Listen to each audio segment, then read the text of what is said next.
नमस्कार, स्वागत है आपका इंडिया न्यूज़ 28 में। आइए बात करते हैं उड़ीसा की कुछ खास खबरों की।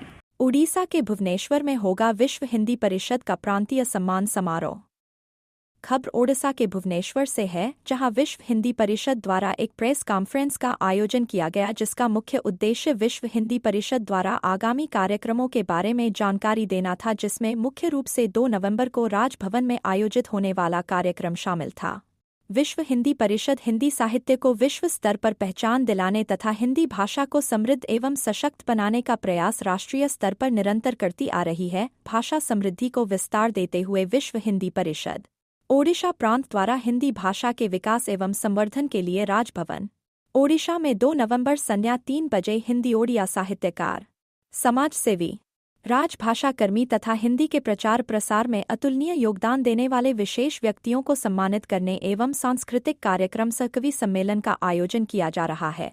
इस विशेष आयोजन में डॉक्टर हरि बाबू कंभमपति, महामहिम राज्यपाल महोदय, ओडिशा प्रदेश मुख्य अतिथि के रूप में उपस्थित रहेंगे। इस कार्यक्रम की अध्यक्षता पद्मश्री, पद्मभूषण श्री यार्लगड्डा लक्ष्मी प्रसाद करेंगे। यह कार्यक्रम 2 सत्र में संपन्न होगा। प्रथम सत्र में अतिथियों का अभिवादन, अभिव्यक्ति, मार्गदर्शन एवं सम्मान समारोह होगा। दूसरे सत्र में सांस्कृतिक कार्यक्रम सह कवि सम्मेलन संपन्न होगा। इस विशेष एवं लोक मंगल कार्यक्रम का मूल उद्देश्य क्षेत्रीय भाषा के साथ मिलकर हिंदी को अंतर्राष्ट्रीय स्तर पर सशक्त पहचान बनाना है, क्योंकि हिंदी भाषा भारत की आत्मा की भाषा है, जो विविध प्रांतों, संस्कृतियों और समुदायों को जोड़ने का कार्य करती है। यह वह सशक्त माध्यम है जिसने भारत को एक भावात्मक एकता प्रदान की है। हिंदी ने सदैव यह सिखाया है कि हमारी विविधता ही हमारी सबसे बड़ी शक्ति है। आज के युग में जब तकनीकी और वैश्विक भाषाएं हमारे जीवन में स्थान पा रही हैं, तब हमें यह सुनिश्चित करना होगा कि हमारी मातृभाषाएं और हिंदी भाषा दोनों समान रूप से जीवंत और प्रासंगिक बनी रहें। विद्यालयों में,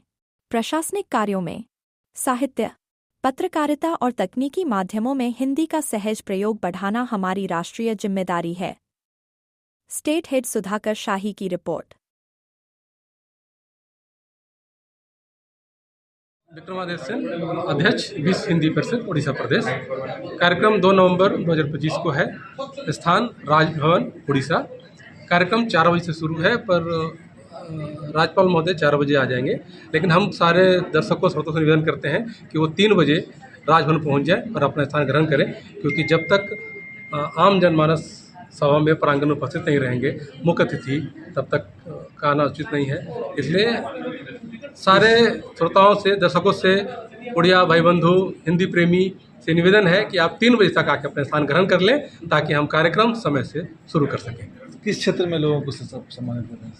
हम सबसे पहले सम्मानित कर रहे हैं वैसे उड़िया साहित्यकार, जो उड़िया साहित्यकार भी हैं और जिनकी पहचान उड़िया साहित्य के साथ साथ हिंदी में भी योगदान रहा हो, हम उनमें से कुछ लोगों को सम्मानित कर रहे हैं। कुछ वैसे लोग जो उड़िया भाषी हैं पर हिंदी के लिए बहुत अच्छा काम किए हैं, हम उन्हें सम्मानित कर रहे हैं।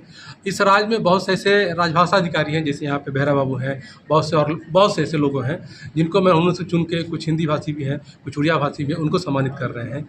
कुछ वैसे लोग हैं जो विश्व हिंदी परिषद से जुड़े हुए लोग हैं, जिन्होंने हिंदी के विकास में अपना दैनिक के कार्य के साथ साथ हिंदी के लिए योगदान दिया है, उन्हें सम्मानित कर रहे हैं। और एक कवि सम्मेलन है, तो उन कवियों को भी उसी माध्यम में हम सम्मानित कर रहे हैं। तो ये 4 और 2 एक सांस्कृतिक कार्यक्रम है, जिसमें 2 एक ओडिसी और एक कथक नृत्यांगना आएंगी, जो अपने सांस्कृतिक कार्यक्रम करेंगी। तो इससे भी एक सांस्कृतिक आयोजन भी हमारे कार्यक्रम में जुड़ जाएगा, हम उन्हें भी सम्मानित कर रहे हैं। उड़िया के जो लेखक हैं, कवि हैं, साहित्यकार हैं, उन्होंने काफ़ी काम किया है। ये केवल उड़ीसा की धरती तक ही सीमित नहीं है। उड़ीसा के जो साहित्य है उसमें राष्ट्रीय चेतना का मतलब दर्शाता है, राष्ट्रीय चेतना की झलक मिलती है। तो हम सब लोग हिंदी भाषा का प्रचार प्रसार करते हैं, क्योंकि उड़ीसा के लोग हिंदी समझते हैं, हिंदी जानते हैं और हिंदी में पढ़ाई भी करते हैं। तो यहाँ पर तो बहुत अच्छा वातावरण है। यहाँ के लोगों के बीच हिंदी भाषा के प्रति प्यार और प्रेम जगाया जाए, ताकि हम वैश्विक स्तर पर विश्व भाषा को हम नेतृत्व कर सकें। सर, उड़ीसा में पहली बार का यह कार्यक्रम आयोजन होता है, उड़ीसा से शुरुआत क्यों? हाँ, उड़ीसा से शुरुआत क्यों? क्योंकि ये उड़ीसा भगवान जगन्नाथ की धरती है। ये केवल आस्था का केंद्र नहीं है, ये राष्ट्रीय चेतना का भी केंद्र रहा है। उड़ीसा अपने आप में एक बहुत ऐतिहासिक महत्व का प्रदेश रहा है और यहाँ से जब चूँकि यहाँ के लोग वो हिंदी को पसंद करते हैं, हिंदी को पढ़ाई करते हैं, हिंदी को समझते हैं, और यहाँ से जब पूरे राष्ट्र और पूरे विश्व में एक अलग संदेश देना चाहते हैं, इसलिए उड़ीसा के राजभवन में इस कार्यक्रम को रखा गया है। सर, प्रधानमंत्री जी का जो राष्ट्रीय शिक्षा नीति, इसको हिंदी के विकास में कैसे महत्व है? प्रधानमंत्री जी का जो राष्ट्रीय शिक्षा नीति है वो हिंदी का विकास तो करती है, साथ ही साथ राष्ट्रीय शिक्षा नीति का भी, ये क्षेत्रीय भाषाओं का भी, क्योंकि हमने कहा कि हिंदी अगर विशाल वृक्ष है तो क्षेत्रीय भाषाएं उसकी जड़ है, और जड़ जब ताकत में आएगी तो पेड़ अपने आप ताकत में आ जाएगी। इसीलिए ये क्षेत्रीय भाषाओं के साथ साथ हिंदी का संवर्धन कैसे हो, उसको लेकर के हम लोग अलग अलग प्रदेशों में जा कर के क्षेत्रीय सम्मेलन का आयोजन कर रहे हैं। राष्ट्रीय स्तर पर राष्ट्रीय सम्मेलन और अंतर्राष्ट्रीय स्तर पर अंतर्राष्ट्रीय सम्मेलन का भी आयोजन करते हैं। तो निश्चित रूप से क्षेत्रीय भाषा के साथ साथ हिंदी का कैसे ताकत के दिया जा सके, इसके लिए विश्व हिंदी परिषद बहुत मजबूती के साथ, बहुत बड़ी रणनीति के साथ काम कर रही है। राष्ट्रीय महासचिव विश्व हिंदी परिषद नई सर, दिल्ली। विश्व हिंदी परिषद की स्थापना कब हुई? ये विश्व हिंदी परिषद की स्थापना पिछले 2 दशक पहले हुई, और तब से हिंदी के प्रचार प्रसार के लिए, क्योंकि इसका जो मुख्य उद्देश्य है हिंदी भाषा को विश्व भाषा बनाना और भारत की संस्कृति को वैश्विक संस्कृति बनाना। कितने राज्यों में से काम कर रही है विश्व हिंदी परिषद? भारत के हर राज्य में और विश्व के अलग अलग देशों में अपनी इकाइयाँ हैं जहाँ पे लोग काम कर रहे हैं। ये केवल राज्यों में नहीं, हर विश्वविद्यालय में इसकी समिति है जिसके माध्यम से लोग काम कर रहे हैं। और जब भी सम्मेलन होता है दिल्ली में, अंतर्राष्ट्रीय सम्मेलन, तो विश्व के अलग अलग देशों से लोग आते हैं और भारत के अलग राज्यों से, अलग अलग विश्वविद्यालयों से लोग उसमें प्रतिभागी करते हैं। और साथ ही साथ अभी आप सब लोगों को मालूम है कि 21 और 22 नवंबर को अंतर्राष्ट्रीय हिंदी सम्मेलन का आयोजन किया जा रहा है, जो पंडित दीनदयाल उपाध्याय जी को समर्पित किया गया है।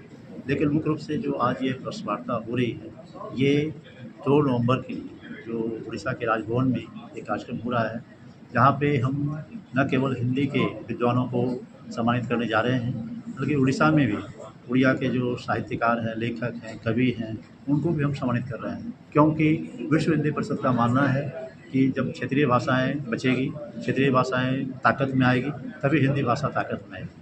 तो क्षेत्र स्तर पर क्षेत्रीय भाषा और राष्ट्र स्तर पर राष्ट्रीय भाषा का उत्थान है। सर, उड़ीसा